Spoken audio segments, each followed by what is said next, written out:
Assalamu alaikum warahmatullahi wabarakatuh. Bismillahi rahmani rahim. Alhamdulillahi rabbil alamin. Wassalatu wassalamu ala rasulillahi sallallahu alayhi wasallam.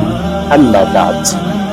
Ndugu yangu, na kukaribisha tena katika sehemu ya 9, ikiwa tunaendelea kukumbushana na kufahamishana yale ambayo yanahusiana na mirathi katika Uislamu.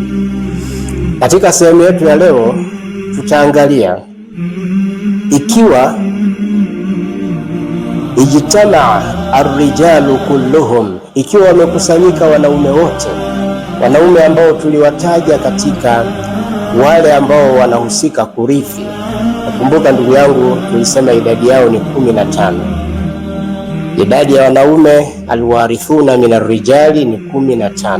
Sasa ikitokea hawa 15 wote wamekusanyika, kwa maana amekufa mtu alafu akawaacha hawa 15 wote wapo, je, katika hawa watarithi wote? Kuwarithisha wote itakuwa haiwezekani. Ni mali gani ambayo utairithisha kwa watu wote 15? Kwa hiyo kitakachofanyika, sheria inaelekeza kwamba wakikusanyika wote hao 15, la yarithuna illa 3, hawarithi isipokuwa watatu tu. Katika hao 15 hawarithi isipokuwa watatu tu. Wa kwanza azauju, mume ndio atakayerithi katika idadi ya hawa wote 15. Wa pili alabu, baba atarithi katika idadi ya hawa 15, na watatu ni alibnu, mtoto, kwa maana huyo mtoto wa kiume huyo. Hawa ndio ambao watakaorithi. Wakikusanyika warithi wote 15 upande wa wanaume, hawawezi kurithi isipokuwa watatu tu. Kwanza kabisa ni mume, wa pili ni baba, watatu ni mtoto wa kiume. Kwa hiyo hawa watatu kisheria wamewazuia wale wengine wote. Hiyo ni sehemu ya kwanza.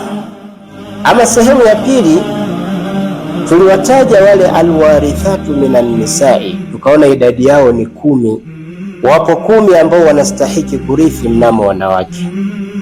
Idha jtama'na, wakikusanyika na hawa, kulluhunna, wote wakawepo, amekufa mtu akaacha hawa wote 10 mnamo wanawake, hawatarithi isipokuwa watano tu. Hawatarithi isipokuwa watano tu. Katika hawa watano, wa kwanza kabisa atakuwa ni azauja, mke atarithi. Wa pili al-ummu, mama atarithi. Wa tatu al-bintu,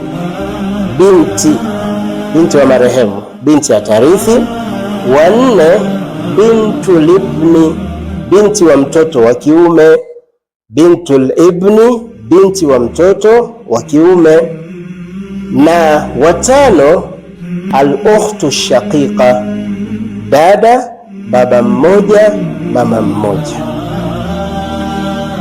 Watano ndio ambao watakaorithi mnamo wanawake, ikiwa wamekusanyika wanawake wote 10. Wa kwanza azauja, mke. Wa pili al-ummu, mama. Wa tatu al-bintu, binti. Wa nne bintul ibni, binti wa mtoto wa kiume. Na watano al-ukhtu shaqiqa, baba mmoja mama mmoja. Ama waliobakia wengine wote, hawa watano wengine hawawezi kurithi. Kwa ndugu yangu, hii ndiyo hali inapotokea wamekusanyika wanaume wote 15 na wanawake wote 10. Katika wanaume wale watakaorithi ni watatu tu.